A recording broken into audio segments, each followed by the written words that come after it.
about to be a long motherfucking 4 years. On today's episode of I Motherfucking Told You So, somebody caught Nara Smith's husband, Lucky Blue, or whatever the fuck his name is, mass, liking and reposting Republican nationalism stuff. Liking and reposting MAGA stuff. Who could have seen this coming? Oh my god, I am shocked. To summarize, we have tradwife promoting biracial wife plus racist white husband. Who could have seen that coming? Almost like all of us with common sense. Literally, when I tell you when I posted about this, I got dragged so bad that people made news articles about it. When we were like, hey, she is promoting tradwife content. Hey, this is very dangerous. Hey, there is something, she is lying and she's making it so obvious. And the girls are being like, I can't wait to grow up to be just like her. And that is fucking dangerous. And then to find out that her husband fully supports all of these laws that strip women of their rights. Not even just the regular laws, but the extreme ones. Who could have seen that coming?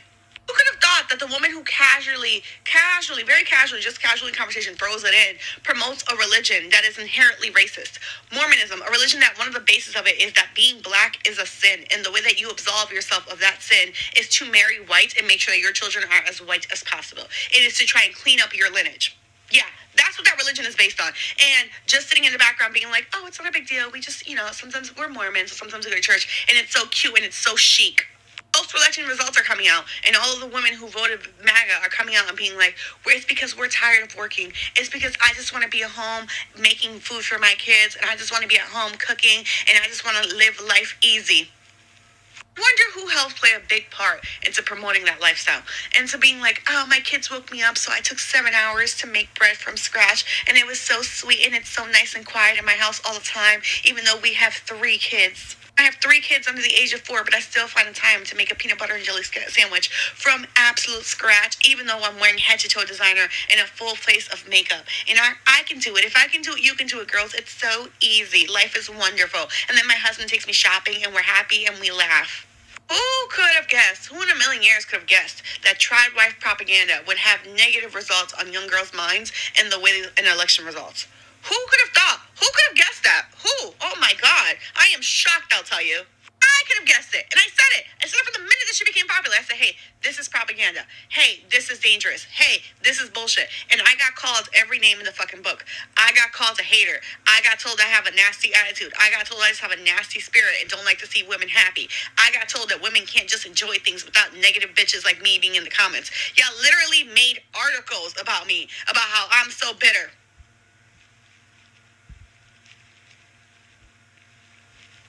The part where I tell you that I saw it as propaganda right away and you didn't because I'm smarter than you? Or is that taking it too far? I knew it. I saw it from the beginning, literally. I was like, no, Nara has to go. Literally, like even when it comes to African people and how African people as well started to idolize her and her husband, even when she said she's not from South Africa. Yeah, and I had a problem with it. Her mother obviously saw the white man as an opportunity to live in Germany, despite the fact that he has so many flags, that man, not allowing that girl to know her mother's language, anything. Like, he completely erased the mother's identity. To me, whether she has a black mother or not is irrelevant to me because, well, what's black there? Obviously nothing. She doesn't know her mother's side. She doesn't know anything. She only knows her father. She's been raised in Germany all her life. She's identified as a full-blooded Germany woman. And the mother has completely erased her family. So if that does not scream narcissism, I don't know what it is.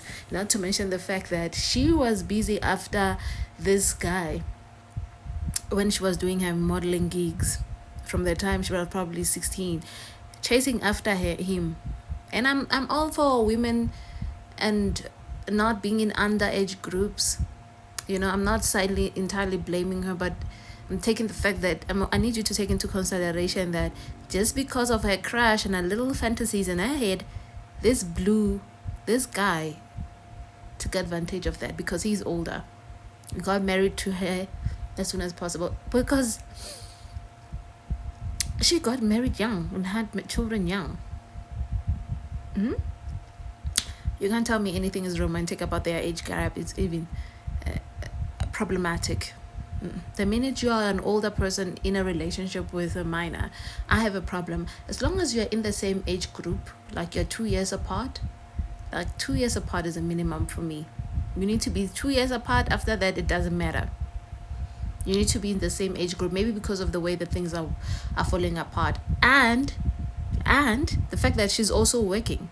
She's a model. That's what they don't tell us. She's modeling.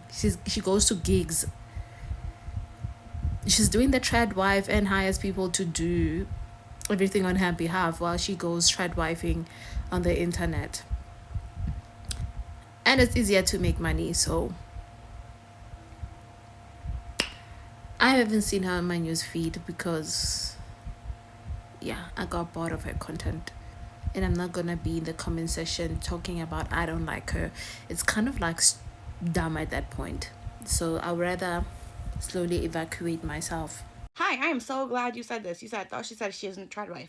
And this brings me to a plethora of points, but I want to start by replying to your comment directly. And she has openly said that she is not a tradwife because she is not a tradwife, right? But just because you aren't that does not mean that your content doesn't promote that. A good example of that is Donald Trump and Elon Musk. Neither of them are Christian. They've been very open about the fact that they're not religious, but that doesn't stop them from promoting Christian nationalism. Candace Owens is not white and therefore does not benefit from white supremacy, but that doesn't change the fact that all of her content is promoting white supremacy. Nara Smith, all of her content has from the very beginning always promoted being a tradwife, and she has never, ever been a tradwife. She has always been a multimillionaire. She was a model. Her and her husband have always been very rich and successful, even before she became an influencer. And now she is a multimillionaire influencer. That is a full-time job. I know a bunch of you are going to be like, oh, all she's doing is cooking. It's harmless. That's all she's doing. So now let's break down what it is about her content specifically that makes it tradwife versus it being just like a video of someone cooking. There is a girl up here. I am so sorry to her. I want to apologize. If you guys know where her at is, please comment it. But there is a girl up here who made a video a while back. I want to say like maybe over a year ago too, explaining what the difference between like Nara Smith's content is versus the girls who just like post recipes in her cooking. And she said that one of the main differences that makes her specific content tradwife is that she is never giving you a recipe. Like she is never posting a recipe being like, hey, you do 1 teaspoon of salt, you do 1/8 of sugar, you do, you know what I'm saying? Like you let it simmer for 35 minutes, then you come back and you add 1/4. And then at the bottom of her content, there isn't a comment at the bottom that's like, hey, for the whole recipe written down, here you go, click this link and this will be the whole recipe so that you can recreate it at home. Another part of like a cooking video will be that people will explain the stuff that they're doing, but they also explain why. When you are teaching someone something, you tell them what to do, but you also explain to them why it's important for them to do it, right? Why they're not supposed to skip steps. Hey, you need to put this on the water to boil, and once it comes to a boil, you need to put the lid on and leave the lid on for 30 minutes, right? And then you go on to say the reason why you can't lift it during these 30 minutes is because if the air gets out, then it'll dry it out and you'll have a dry meat. So make sure that you leave it on for 30 minutes, right? That's an example. I'm explaining to you why you have to do every step because I want you to do it at home, and I'm trying to explain to you the importance and kind of like the science behind what makes it work, as food and science go together hand in hand. A good example of this, and I know Nara Smith likes to make stuff from scratch, and that's a lot of her appeal, right? Would be also be, and do you guys remember watching, I remember when I was younger on Food Network, Alton Brown, I want to say his name was, that guy who would go out in like the forest, right, and would make like things from scratch using ingredients that he found out in the wild, right? A big part of that show, and the big difference between him and Nara Smith, that made that show work, was that he was a huge science guy. He had this very clear understanding of science and how science worked, and how science and food go together hand in hand. And he spent a lot of the time in that show explaining what the science behind it is. Do you see what the difference is? Like, he was trying to educate you. He was trying to teach you something. Nara Smith is not trying to teach you something. She's not trying to teach you how to cook. She's not trying to teach you the science behind food. None of that. She is trying to sell you a vibe. She's trying to sell you a feeling. That's the reason why so many of her stories weren't, hey, I'm going to make a peanut butter and jelly sandwich from scratch today, but instead would start with, my kids came to my bed and woke me up out of bed and said, please, mommy, can you make me a peanut butter jelly sandwich? That's all I was craving today. And my daughter is so sweet with her blue eyes and her brown curly hair. And it's so hard to say no to her because I love her so much that I was like, my kids deserve the very best. So I'm going to make it from scratch. Do you see how those are two very different things? She is selling you a vibe. She is selling you a lifestyle. She is selling you a warm feeling. Another thing would have been, hey, when she's cooking a lot of her recipes, she'll say when she's talking about it, she's like, hey, I put this in the oven and now we have to wait 5 hours for it to cook. And then she fast forwards right to the part where it comes out like, all right, well, now it's ready, right? Instead, especially since she's a lifestyle blog, again, not a chef, a lifestyle blog, she could have been like, in the 5 hours while I waited, I got on the phone with my manager and I discussed contracts and we negotiated contracts. I had a bunch of emails to reply to. Because she is a full-on businesswoman. These are all things that she does. She runs a business. She is a business and she runs it. She has to talk about photo shoots. She has to talk about booking flights for her fashion shows that she has to go to. She has to talk about compare her and her husband's schedule to figure out who's going to be who where. She has nannies. She has to deal with her nannies and figure out, make sure that everyone's getting paid, make sure that their schedule's on. Those are all things that she has to deal with. She has a personal assistant and she's like, I had to talk to my personal assistant to make sure that our lighting is good. She has an entire, I'm willing to bet she has an entire lighting crew in her house while she is filming. So why does she not mention any of that? She's a literal businesswoman, but leaves that part out. Because she is trying to sell you this idea that she spends all day, again, dripped down in designer from head to toe, just making snacks for her kids. That's what her entire life is like. And oh my God, it's so sweet. Again, we saw the video right after the election. The girl who came out and was like, I voted that way because I just want to be with my husband and my 3 kids, living in a farm and just taking life easy. I don't want to work. You think living on a farm with 3 kids and a husband and animals is not work? Is not labor? You think that that's sweet?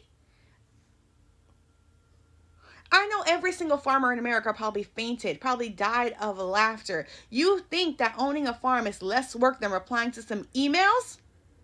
And I'm actually so happy for the rise. I mean, I don't want them to make any money, but I am so happy for the rise of families like Resilient Jenkins, right? And seeing them and understanding that, again, Nara Smith and her husband, whether you go on and admit it or not, are part of the 1%. They are multimillionaires. They are extremely rich and they are extremely wealthy. They are going to be perfectly fine. But you are closer to living the life that the Resilient Jenkins is living. You see how disgusting and dirty and overworked that looks, right?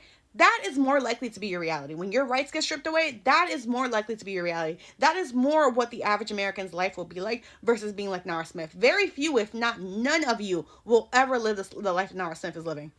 So many of you are going to be living the stories that we see of the white women all the time. My favorite story ever about the woman who was in bed, sick as fuck, for 2.5 weeks, and when she came downstairs, her kids were dirty, her house was disgusting, they were waiting for her to cook, they didn't know what to do, all they did was order takeout the entire time, and the husband didn't do a single fucking thing. That is going to be more of your realities. None of you are Nara Smith, and none of you are ever going to be her, and she knows that, but she continues to sell you a dream. She continues to sell you a lie. She's just making content about her daily life. It has nothing to do with politics. A woman with over 10 million followers. 10 million followers, and you don't think there's a messaging behind that? You don't think that there's any kind of propaganda behind that? You don't think that she was reached out by any kind of political groups? 10 million followers. The rise of her popularity going hand in hand with the rise of tradwife culture and more women carrying those beliefs and being like, it's better, it's easier for me if I don't have to think of my husband make those decisions. She has 10 million followers, and you don't think that an ounce, she didn't play an ounce influence in that. I voted that way because I just want to live a life like Nara Smith. Most of you are going to be poor, overworked, and abused. And that's without even calculating the ones of you who are black and brown. Before y'all start with, oh, you can't be wishing bad on people. I'm not wishing bad on y'all. I'm asking y'all to have common sense. I'm asking you to think for 1 fucking second.